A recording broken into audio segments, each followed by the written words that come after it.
మేషం వారికి 12వ స్థానంలో ఏలినాటి శని నడుస్తున్నటువంటి స్థానంలో 12వ స్థానంలో ఉండేటువంటి శని తన యొక్క నక్షత్రాన్ని మారుతున్నాడు. కర్మకారకుడు మనందరికీ చూడండి, మనకి ఏదైనా ఒక లైఫ్లో ఒక మంచి జరగాలన్నా, ఒక ఇబ్బంది కలగాలన్నా, లేకపోతే మన పూర్వజన్మ కర్మను అందించాలన్నా శని భగవానుడు మెయిన్గా. కాబట్టి అంటే అతని ద్వారా గ్రహాలు సూచిస్తుంటాయి అన్నమాట. సో ఈ యొక్క మే నెలలో మే 18వ తేదీ నుంచి 2026 వచ్చే సంవత్సరం జూన్ 2వ తేదీ 2027 వరకు ఈ 4 పాదాల్లో బుధుడి యొక్క నక్షత్రాలైనటువంటి రేవతి నక్షత్రంలో శని భగవానుడు సంచారం జరుగుతుంది. దీని మూలంగా మీకు కలిగేటువంటి మంచి ఫలితాలు ఏమిటి, ఏ విషయాల పట్ల మీరు జాగ్రత్త వహించాలి, దేశకాల పరిస్థితుల్లో కూడా దీనివల్ల ఎటువంటి మార్పులు వస్తాయి, మరి జాతకం లేని వాళ్ళు ఎటువంటి పరిహార మార్గాలు పాటిస్తే బాగుంటుంది అనేటువంటి అంశాలు చెప్తుంది నేనైనప్పటికీ చెప్పిస్తుంది సాక్షాత్ లలిత అమ్మవారిగా భావిస్తూ ఆ లలితాంబిక అమ్మవారి యొక్క అనుగ్రహం మీకు పరిపూర్ణంగా కలగాలని మనస్ఫూర్తిగా కోరుకుంటూ, ఇక్కడ ప్రధానంగా ఏంటంటే ఎప్పుడైతే ఈ శని బుధుడి యొక్క నక్షత్రంలోకి వెళ్ళాడో మీకు మీ మేషం వారికి కలిగేటువంటి గొప్ప మంచి ఫలితం ఏమిటంటే, ఇంతకాలము కేవలం ఖర్చే ఉంది, ఆదాయం పెద్దగా లేదంటే అసలు ఫైనాన్షియల్గా నేను బాగుపడతానన్న పరిస్థితి ఏమిటని అగమ్య గోచరంగా ఉండేటువంటి మీకు ఖచ్చితంగా ఎంతో కొంత అంటే వాళ్ళ స్తోమతలను బట్టి, ఉదాహరణకి 1000 రూపాయలు సంపాదిస్తున్నారు, ఆయనకు 1500 2000 రోజు సంపాదన గురించి చెప్తున్నానండి. లేదా 1,00,000 సంపాదిస్తున్నాడు 1,50,000 అవ్వడం, లేదా 1,00,00,000 సంపాదిస్తున్నాడు 1,50,000 అవ్వడం చెప్తున్నానండి. అంటే సంపాదన యోగాన్ని పెంచేటువంటి విషయాలలో అక్కడ ఇస్తాడు. కాకపోతే ఇక్కడ ఏంటంటే ఈ అప్పు చేసి మరి ఇన్వెస్ట్మెంట్ చేస్తుంటాం ఒక్కోసారి మనం. ఈ తప్పిదం మాత్రం అసలు ఎట్టి పరిస్థితుల్లో చెయ్యకండి. ఈ మేషం వారికి ప్రధానంగా ఈ బుధుడు శని ఇద్దరు కూడా పూర్వజన్మ కర్మకారకులు. ఒక్కొక్క జాతక చక్రానికి ఒక్కొక్క పూర్వజన్మ కర్మకారకులు అవుతారు. సో ఎప్పుడైతే ఏలినాటి శని నడుస్తుందో 12వ స్థానంలో రేవతి నక్షత్రంలో ఉన్నాడో అది ముఖ్యంగా పూర్వజన్మ కర్మ దేంతో లింకప్ అయి ఉంటుందంటే, అప్పు చేసేసైనా సరే ఇన్వెస్ట్మెంట్ చేద్దాం. ఈ మధ్య కొంతమంది కొన్ని తప్పిదాలు చేశారు పాపం తెలియక, బాగా రేట్లు ఎక్కువ పెరిగిపోయినప్పుడు ఇంకా పెరిగిపోద్దేమో అని గోల్డ్ కొనడం, దాని తర్వాత తగ్గుతూ ఉంటాయి, అయ్యో లోన్ తీసుకొచ్చి మరీ పెట్టేశానే, ఈ తప్పు చేశానేంటని మళ్ళీ ఆ గబగబా తగ్గిపోతుందని నమ్మేసి నష్టం పోయి మళ్ళీ ఆ లోన్లు కట్టుకోలేక ఇబ్బంది పడ్డారు. కాబట్టి ఎట్టి పరిస్థితుల్లో కూడా మీరు 6వ స్థానాధిపతి నక్షత్రం మీద శని ఉన్నాడు కాబట్టి, ఎప్పటి నుంచి 18 మే నుంచి వస్తున్నాడు కాబట్టి ఆ నక్షత్రంలోకి ఒక వారం రోజులు అటు ఇటుగా దాని ప్రభావం పనిచేస్తూ ఉంటుంది. కాబట్టి ఈ విషయంలో జాగ్రత్తగా ఉండండి. ఈ జాగ్రత్తగా ఉన్నట్లయితే వివాహ సంబంధించిన విషయంలోనే అనుకూలత ఇస్తాడు. ఇక్కడ గుర్తుపెట్టుకోండి, కొన్ని శత్రువుపై జయాన్ని కూడా కొంతవరకు ఇస్తాడు. ఉద్యోగ సంబంధించిన విషయంలో ఉద్యోగం ఒకటే కాదు, వ్యాపారం కూడా చేయాలనే ఆలోచన విధానాన్ని కూడా పెంపొందిస్తాడు. పార్ట్నర్స్ ద్వారా కొంత ఫలితం కూడా ఉంటుంది. అదేవిధంగా మీరు జాబ్ కోసం వేరే ఇతర ప్రాంతాలకు వెళ్ళడం ద్వారా కూడా కలిసి వచ్చేలా చేస్తాడు. కాకపోతే మీరు ఇక్కడ ఏం చేయాలంటే శని బుధ గ్రహాల దగ్గర దీపారాధన చేయండి. ఓం మాణిక్య మకుటాకార జానుద్వయ విరాజితాయ నమః అనే మంత్రం చేసుకోండి. అప్పుల బాధలు ఎక్కువగా ఉండేటువంటి వారు ఓం అపర్ణాయ నమః అని చేసుకోండి, అన్ని విధాలు బాగుంటుంది. మరి దీని యొక్క ప్రభావం ఒక్కొక్కసారి పర్సనల్ చార్ట్లో శని బుధుడు యొక్క మహాదశలు అంతర్దశలు నడిచేటప్పుడు ఎలా ఇస్తాడు, మీ యొక్క లగ్నాన్ని బట్టి, మీ జాతక చక్రంలో శని బుధుల యొక్క పరిస్థితులను బట్టి శని మహాదశలో బుధుడు అంతర్దశ, బుధ మహాదశలో శని అంతర్దశ, దీని మీద కూడా ప్రభావం ఉంటుందండి. ఎప్పుడైనా ఒక గ్రహం ఒక నక్షత్రం మీద వెళ్తున్నప్పుడు అప్పుడు కనుక మీకు ఇక్కడ మనకి గురువర్గ లగ్నాలు శని వర్గ లగ్నాలు ఉంటాయి. ఆ లగ్నాలను బట్టి మీ యొక్క షోడశ చక్రాల్లో అంటే మనకి 16 డివిజనల్ చార్ట్స్ అంటారు, వాటిని బట్టి దాని ప్రభావం మారుతూ ఉంటుంది. కాకపోతే ఏదేమైనా కానీ ఏమంటే నాకు జాతకం తెలియదు, ఏమీ తెలియదు, ఏం చేయాలి, ఈ శని బుధుల యొక్క కాంబినేషన్ అనేటువంటిది ఒక రకంగా చెప్పాలంటే ఇది ఫైనాన్షియల్ గ్రోత్ ఇస్తుంది. అయితే ఇండియాకి కూడా కొంతవరకు ఫైనాన్షియల్ గ్రోత్ ఇస్తుంది. అయితే మనం చాలా రోజులుగా చెప్పుకుంటున్నాం, ఒక 8-9 నెలల నుంచి చెప్తూనే ఉన్నాం, యుద్ధాలు పెరుగుతాయి, యుద్ధ సంబంధంగా వాటర్ ప్లేసెస్లో కూడా ఇంకా పెరుగుతాయి అనేటువంటి నీటి ప్రాంతాల్లో. ఎందుకంటే జలరాశులు అని ఉంటాయి, కర్కాటకము, వృశ్చికము, మీనము. ఈ జలరాశుల్లోకి ఎప్పుడైతే శని యొక్క సంచారం జరుగుతూ, మొన్న మనకంతా కూడా కుజుడు కూడా కలిసి ఉండడం, కుజుడు కుంభంలో ఉండి రాహుతో కలవడం, దాని తర్వాత శనితో కలవడం వల్ల జలరాశుల్లో ఉండేటువంటి జల ప్రదేశాల్లో యుద్ధాలు పెరగడం, జలరాశుల్లో ఉండేటువంటి అన్ని దేశాల్లో ఉండేటువంటి కొన్ని నౌకలకు ఇబ్బంది రావడం, అందులో ముఖ్యంగా ఇండియా నౌకలకు కూడా ఇబ్బంది రావడం, ఇవన్నీ చెప్పుకున్నాం మనం.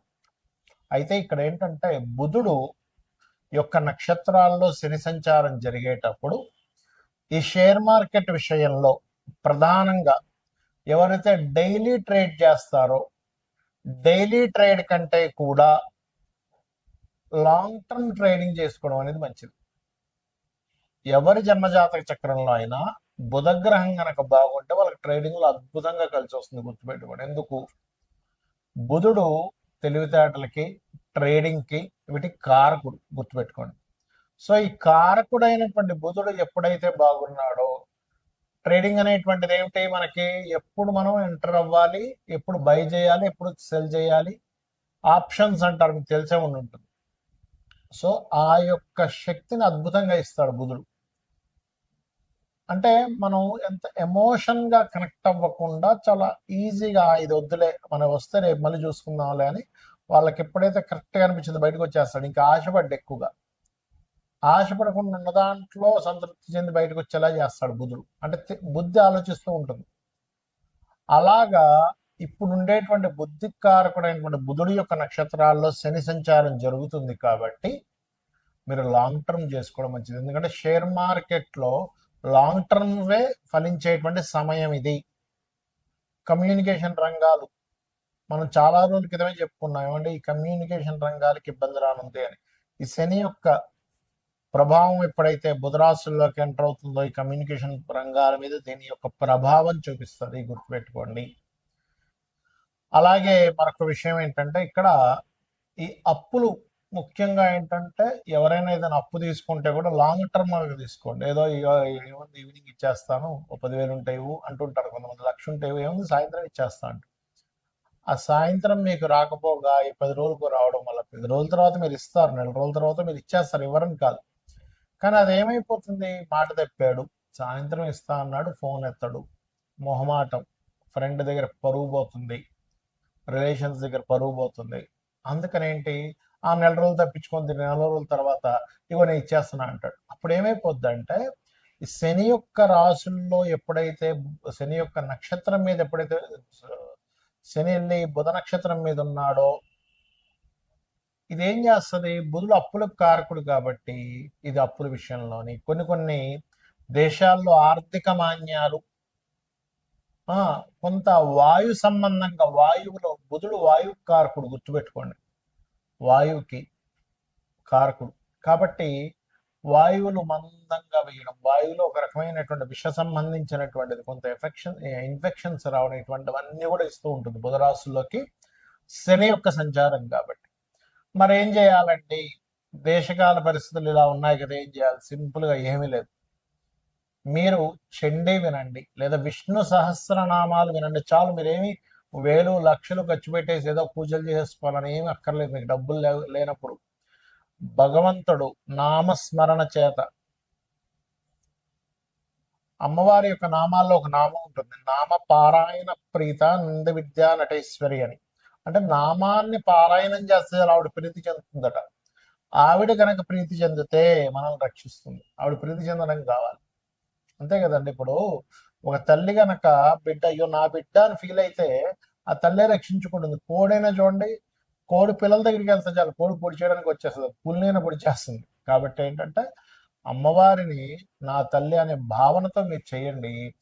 దేశకాల పరిస్థితుల్లో ఎటువంటి సిచ్యువేషన్స్ వచ్చినా కూడా మీకు ఎటువంటి ఇబ్బంది కలగకుండా ఉంటుంది. ఇంకొకటి, గోవులకి కాస్త గోంగూర బెల్లము ఎక్కువగా తినిపిస్తూ ఉండండి. గుర్తుపెట్టుకోండి, గోంగూర బెల్లం తినిపిస్తూ ఉండండి.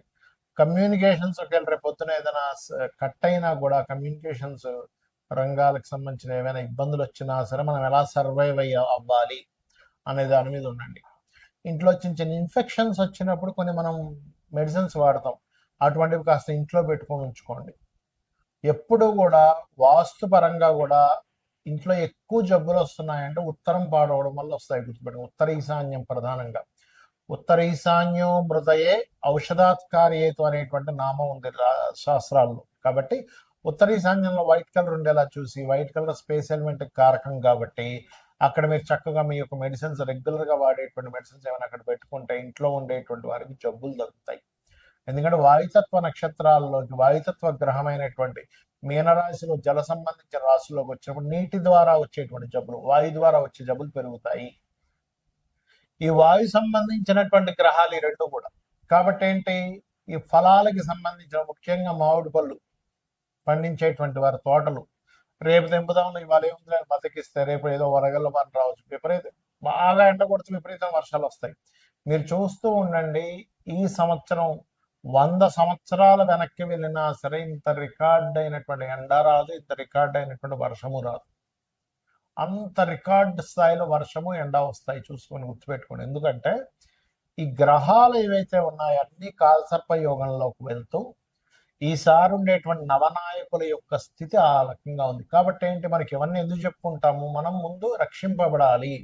ఓహో బాగా వర్షాలు పడతాయి అనమాట, ముందుగా తీసేస్తే పని అయిపోద్ది, రేపు ఎల్లుండి వారం తర్వాత చూద్దాం అని బద్దగించొద్దు.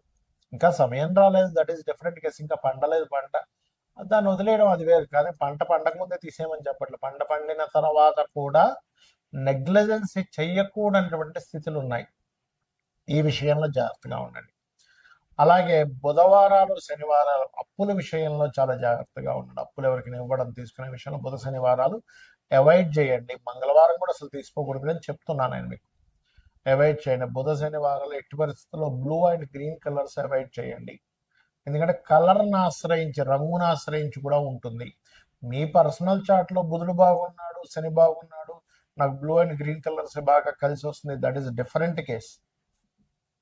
కాబట్టి ఇవి పాటించండి. ఖచ్చితంగా అమ్మవారి అనుగ్రహంతో మీకు బాగుంటుంది, బాగుండాలని మనస్ఫూర్తిగా కోరుకుంటూ శ్రీమాత్రే నమః.